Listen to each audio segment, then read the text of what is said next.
अब बड़ा गूढ़ प्रसंग है चीर हरण लीला। ये है सन्यास लीला। बिना देहाभिमान नष्ट हुए, बिना देह भाव का त्याग किए कोई भगवान श्री कृष्ण की लीला में प्रवेश नहीं कर सकता। पांचों भूले देह शुद्धि, छठे भावना रास की। ये देह शुद्धि विस्मरण देह अध्यास का सन्यास है। हेमंत ऋतु है। गोपियां मार्गशीर्ष में नंद बाबा के ब्रज की कुमारियां कात्यायनी देवी की पूजा और व्रत करने लगी। रोज सुबह यमुना स्नान ब्रह्म मुहूर्त में करना, फिर बालू की मूर्ति बनाकर कात्यायनी देवी की पूजा करना और व्रत रहना, केवल हविष्यान्न। वो कुमारियां पूर्व दिशा में जो ही लालिमा होती यमुना जल में स्नान के लिए कंठ तक पहुंच जाती, स्नान करती। ये अगहन ही तो चल रहा है, अगहन मास ही चल रहा है। इसी मास मार्गशीर्ष कहते हैं इसे, अगहन का महीना, हेमंत ऋतु, क्योंकि कार्तिक के बाद अगहन ही आता है। वे कुमारियां देवी की बालुकामयी मूर्ति बनाकर चंदन फूलों के हार, भांति भांति के नैवेद्य, धूप दीप, ये सब भेंट, पल्लव, फल, चावल सब पूजा करती और फिर प्रार्थना करती। कात्यायनी महामाये महायोगिन्यधीश्वरी, हे कात्यायनी, हे महामाये, हे महायोगिनी, हे सर्वशक्ति समन्वित सबकी स्वामिनी, हम आपसे इस सेवा के बदले में, व्रत के बदले में एक फल मांगती हैं। और वो फल क्या हो? नंद गोप सुतम देवी पतिम में कुरुते नमः इति मंत्रम जपन्त्यस्ताः पूजाम चक्रुहु कुमारिकः। सब कुमारी हैं, नौ किशोर अवस्था है और सब एक साथ जाती, किसी को ईर्ष्या नहीं है। भगवत मार्ग में ये नहीं होता, ईर्ष्या नहीं होती, सब एक साथ जाती। सबका एक ही उद्देश्य है श्री कृष्ण। सब प्रेम से यमुना स्नान करती हैं, पर एक त्रुटि है साधना में। अभी 9 किशोरी बच्चे हैं, सब निर्वस्त्र स्नान करते हैं, क्योंकि ब्रह्म मुहूर्त अंधेरा छाया रहता है, सब अपने अपने कपड़े उतारे निर्वस्त्र स्नान। ये साधना में त्रुटि है। धारा जी में निर्वस्त्र स्नान करना निषेध है। सब एक ही मंत्र जपती हैं, नंद गोप सुतम देवी पतिम में कुरुते नमः, नंद गोप सुतम देवी पतिम में कुरुते नमः, ये सब मंत्र जपती हैं। सब कात्यायनी महामाये महायोगिन्यधीश्वरी आराधना करती हैं। और सब कुमारियों के हृदय में एक ही बात है, नंद नंदन मेरे पति हो। सब प्राण न्यौछावर किए हैं नंद नंदन पर। महीना पूरा हुआ व्रत, पूरे महीने व्रत, कात्यायनी पूजा और नंद गोप सुतम देवी पतिम में कुरुते नमः, इस मंत्र का जप। प्रतिदिन उषा काल में सब सखियां एकत्रित होती हैं और सब श्री कृष्ण का गुणगान करते हुए यमुना स्नान, फिर कात्यायनी देवी की पूजा, पूरा नियम है। और पास में ही कदम्ब का वृक्ष था यमुना के पावन तट पर, वो अपने अपने वस्त्र से उतार के रख दिए। देखो यहाँ क्यों परमहंस जी कह रहे हैं, क्योंकि लीला विचित्र है, इसलिए पहले बता रहे कि है कौन। बोले सनकादि योगियों और भगवान शंकर आदि योगेश्वरों के भी परम गुरु ईश्वर हैं। उनसे गोपियों की अभिलाषा छिपी नहीं रही। कितने वर्ष के हैं भगवान इस समय? 6 और 7 के बीच में, क्योंकि 7 वर्ष की अवस्था में गिरिराज जी को उठाया है। अभी पूरे 6 के आगे भले हो सकते, 7 नहीं हुए। बालक है, वहां कोई दोष दृष्टि थोड़ी, पर ब्रह्म परमात्मा है। अब अपने प्रधान सखाओं को लिया जो सब ब्रह्म स्वरूप हैं, और उनकी आकांक्षा पूर्ण करने के लिए यमुना के पावन तट पर पहुंचे। सखाओं से कहा तुम सब उधर खड़े हो जाओ, दूर खड़े कर दिया और सब गोपियों के वस्त्र समेटे और कदम्ब के वृक्ष पर जाकर चढ़ के बैठ गए। सब गोपियां यहाँ तक स्नान करने की पद्धति, कम से कम ना भी तो डूब जाए इतना धाराजों में जाना चाहिए, और कंठ तक तो सिद्ध बात है।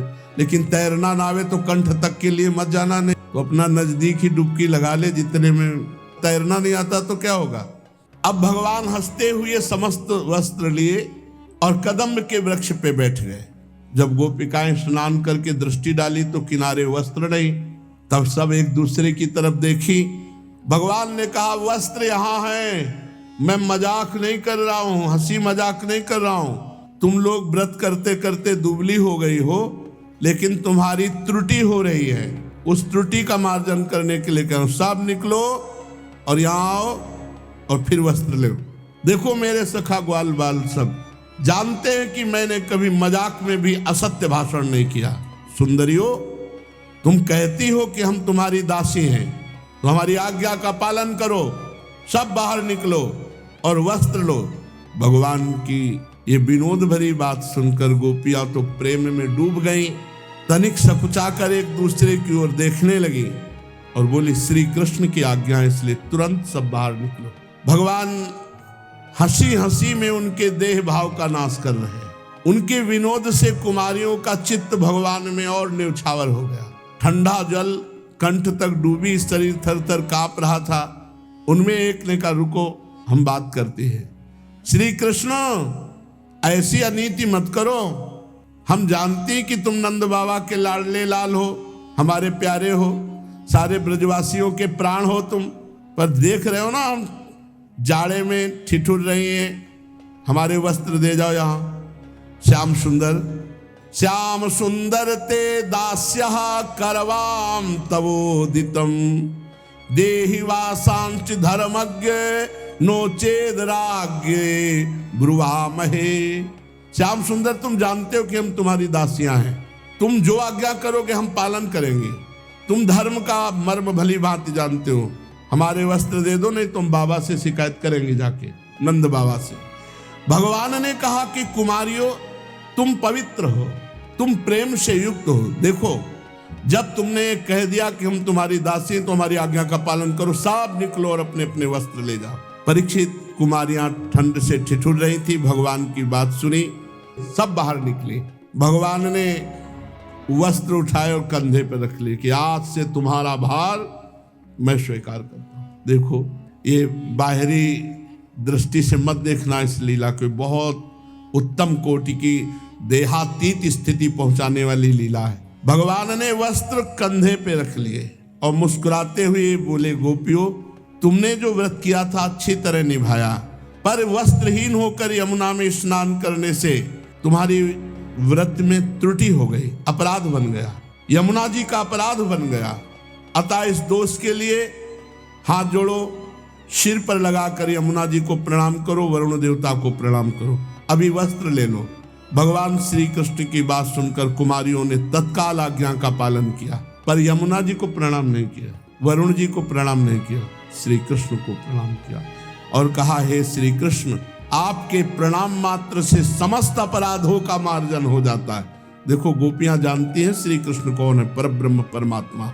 बहुत हृदय में करुणा भगवान श्री कृष्ण के हृदय में उमड़ी, पर गोपिकाओं के हृदय में तनिक भी रोष नहीं हुआ कि हमारे कपड़े हटा लिए और ऐसा ऐसा। भगवान ने समस्त गोपियों को वस्त्र दिए, वो वस्त्र धारण किए। अब वो सब भगवान की तरफ प्रेम भरी चितवन से देख रहे। भगवान श्री कृष्ण ने कहा, तुमने जो हमारे चरण कमल स्पर्श करने की कामना से व्रत किया, तुम्हारे जीवन का एक संकल्प है श्री कृष्ण, तो मेरी प्रेयसी कुमारियों, तुम्हारी पूजा सफल हुई। मैं तुम्हारी अभिलाषा का अनुमोदन करता हूं, तुम्हारा संकल्प पूरा हुआ। जिन्होंने अपना मन प्राण तन मुझे समर्पित कर दिए हैं, उनके मन या इंद्रियां उनको कभी सांसारिक भोगों में नहीं ले जा सकती। ठीक जैसे भुने हुए या उबले हुए अन्न में अंकुरण नहीं होता, ऐसे मेरे साक्षात्कार किए हुए भक्त के हृदय में काम आदि दोष नहीं रहते। ऊसर बरसई तृण नहीं जामा, संत हृदय जिमि उपज न कामा। इसलिए कुमारियों, तुम सिद्ध हो गई, जाओ, अब तुम्हारा पांच भौतिक शरीर नहीं, ये चिदानंदमय है। आने वाली शरद ऋतु की रात्रियों में मेरे साथ विहार करोगी। हे देवियों, तुम्हारा व्रत पूरा हुआ, कात्यायनी देवी की आराधना पूरी हुई, तुम सब हमको प्राप्त करोगी आने वाली शरद रात्रि में अद्भुत रास। ये सच्चिदानंद घन भगवान की दिव्य मधुर रसमयी लीला, ये चिन्मय लीला है। ये सच्चिदानंदमय भगवान की चिन्मय स्तर में लीला हुआ करती है। प्राकृतिक भाव इसमें मत लगाना। भगवान की परमोज्वल दिव्य लीला, भगवान की स्वरूप भूता, नित्य निकुंजेश्वरी वृषभानुनंदिनी श्री किशोरी जू और उनकी तदंग भूता प्रेममयी गोपियों के हृदय में प्रकाशित होती है। निरावरण होकर के ही लीला में प्रवेश होता है। पांचों भूले दे सुधि छठे भावना रास की। भगवान के जन्म कर्म सभी दिव्य हैं, परंतु ब्रज लीला इसमें सबका अधिकार नहीं। उसमें भी ब्रज निकुंज लीला ये तो और गुप्त, और उसमें केवल निकुंज लीला ये तो सहचरियों के साथ होने वाली दिव्याति दिव्य सर्वगृहितम है। इसलिए अंतरंग लीला है ये चीरहरण। इसे ये न समझा जाए, बाहरी बातों में न लाया जाए। ये भगवान की चिदानंदमय लीला का चिन्मय खेल है। जो भगवान के चरणों में समर्पित होते हैं, भगवान उसके देहाभिमान को गलित कर देते हैं। ब्रह्म नहीं, माया नहीं, नहीं जीव नहीं काल, अपनी हुई सुधि ना रही, एक रहे नंदलाल। भगवान की आज्ञा हुई, वस्त्र धारण करके सब कुमारियां भगवान श्री कृष्ण चरणों का नमन करके उनका ध्यान करते हुए भाव में डूबी हुई बड़े कष्ट से ब्रज में आए, प्रवेश किया। सारी कामनाएं गोपियों की पूर्ण हो गई। प्रिय परीक्षित, भगवान श्री कृष्ण और ये ब्रजवासी ये सब चिदानंद प्रकट हुए हैं। ये कोई पार्थिव देहधारी नहीं, सब चिदानंद है।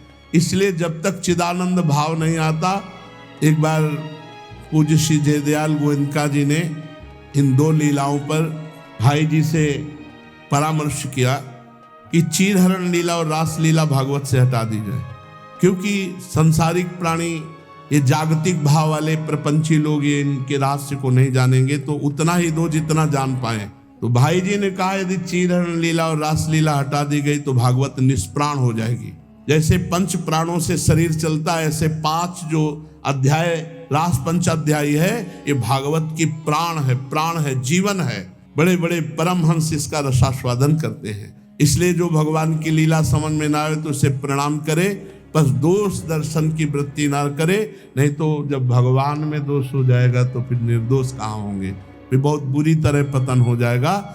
पहली बात तो भगवान रास बिहारी सच्चिदानंद रूपाय, तो सच्चिदानंद में न रक्त होता है, न मांस होता है, न हड्डी होती है, न स्त्री पुरुष के चिन्ह होते हैं।